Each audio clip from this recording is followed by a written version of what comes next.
Have you thought about how often illness begins not in the body alone, but in the mind's relationship to stress? Is it possible that a person's overanalysis, health anxiety, mental restlessness, nervous tension, and emotional defensiveness are not random traits at all, but a sixth house Vata pattern asking to be understood? In this episode, you and I are going to explore a more subtle dimension of the sixth house than the one most people stop at.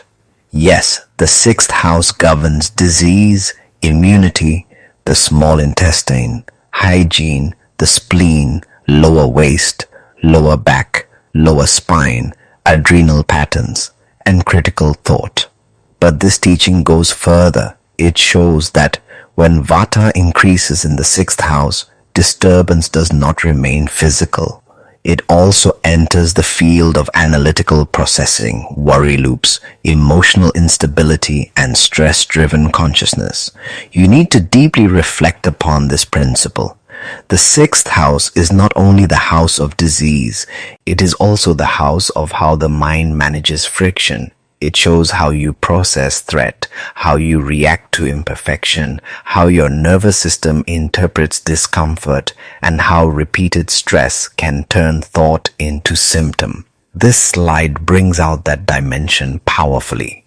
When Vata rises in the sixth house, the mental expression can appear as overanalysis, worry about health, hypochondriac tendencies, mental restlessness, and inability to switch off stress thoughts. That is a profound observation.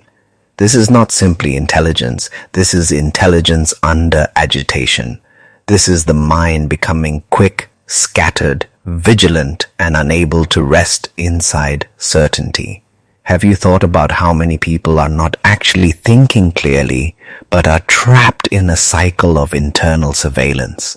They are constantly scanning, constantly interpreting, constantly anticipating what might go wrong, constantly reading the body as if the body were a warning signal. That is one of the deepest signatures of Vata in the sixth house.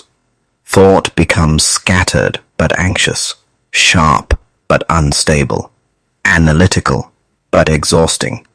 And then comes the emotional expression shown in the slide.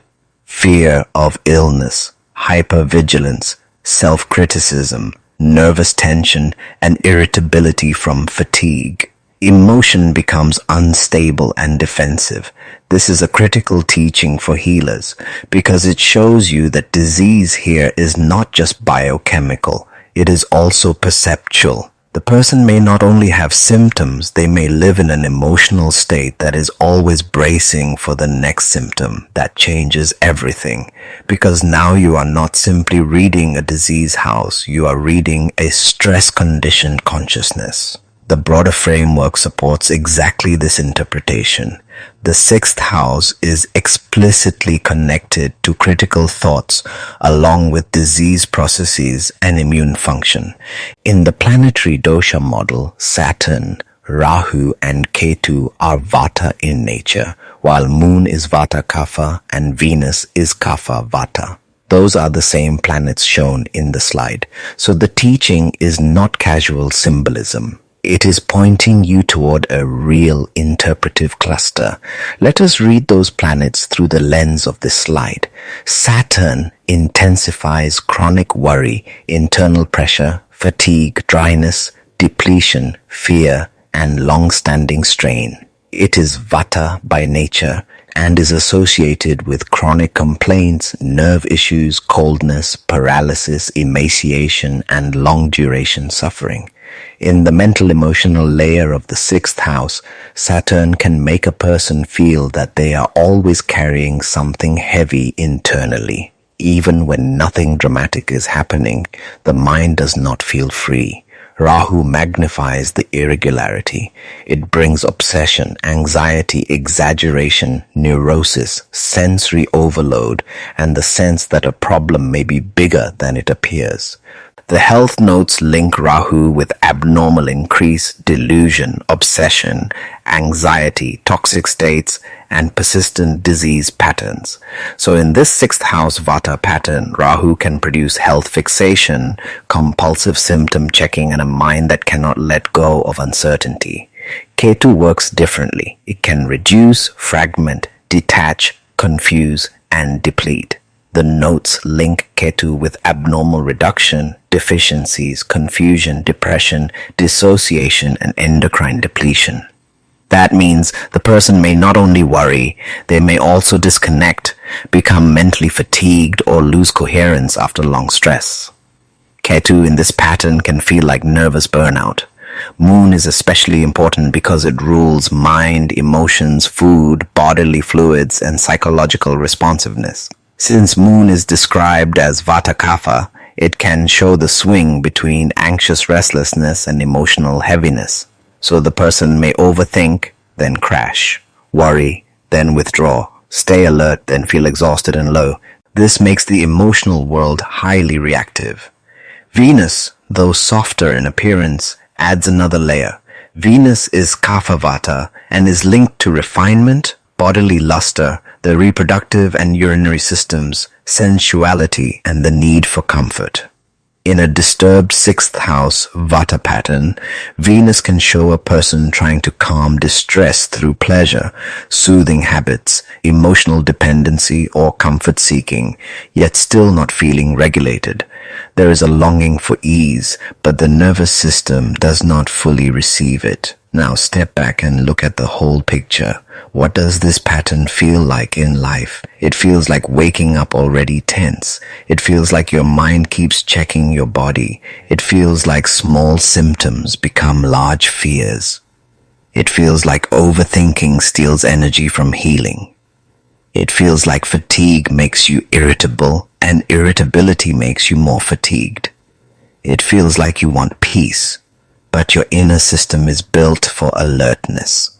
That is why this version of the sixth house teaching must be differentiated from the earlier physical reading.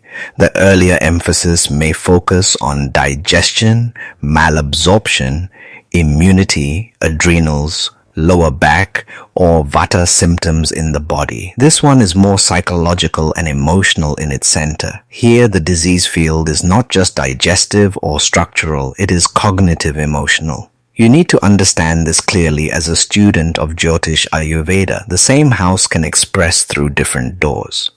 One person gets bowel instability first, another gets low immunity first, another gets adrenal fatigue first, and another gets mental restlessness, hypervigilance, fear of illness, and self-critical looping first.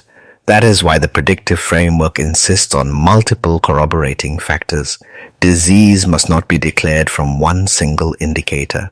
The 6th, 8th, and 12th houses, their lords, associated planets, and active periods must converge before a strong conclusion is made. This is a serious principle. It protects both the practitioner and the client from careless exaggeration. For healers, this episode is a reminder that some clients do not merely need symptom relief. They need help interrupting the mental rhythm that keeps feeding the imbalance. For Ayurvedic physicians, this points toward the importance of distinguishing between a body problem and a body-mind regulatory problem. If the mind is always bracing, correcting digestion alone may not be enough. If fear is amplifying symptom perception, the treatment field must include rhythm, reassurance, grounding, and reduction of nervous overactivation. For New Age healers, this is where intuition becomes precise. When you say a person feels ungrounded, you need to ask, ungrounded how? In this framework, it may mean the 6th house Vata pattern is distorting critical thought, health perception, and emotional stability. For astrology students, you need to deeply reflect upon this principle. The 6th house can show not only what goes wrong in the body, but how the mind participates in the suffering. That is a profound difference. Because once the mind begins treating every sensation as danger, the person no longer lives in the present. They live in surveillance. And once emotion becomes defensive, the healing process slows down. Not because the person is weak, but because the organism is using too much energy to remain on guard. So what is the deeper takeaway from this teaching? First, the sixth house governs critical thought as much as disease process. Second, Vata in the sixth house can manifest as overanalysis, worry, mental restlessness, and inability to switch off stress thinking.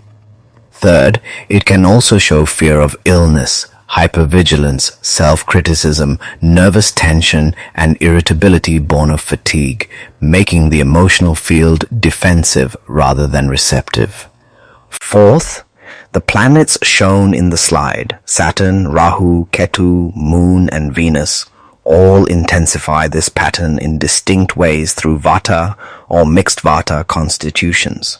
And fifth, no wise practitioner should make deterministic health claims without repeated chart confirmation and lived symptom matching. Have you thought about how powerful that is?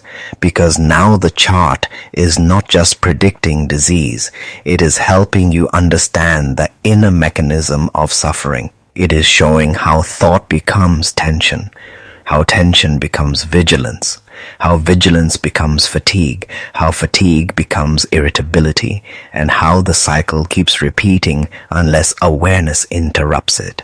That is why this topic matters so much for modern listeners. We live in an age of overstimulation, self-monitoring, health anxiety, nervous fatigue, and chronic informational overload. So when you study sixth house Vata through this lens, you are not only learning ancient astrology, you are learning how subtle imbalance takes over modern consciousness, and that is where real healing begins. Not by fear, not by fatalism, not by obsession, but by recognizing the pattern early. You need to deeply reflect upon this final principle. The purpose of this knowledge is not to make the native more anxious. It is to help them stop mistaking hypervigilance for wisdom. Because not every thought is insight. Not every bodily sensation is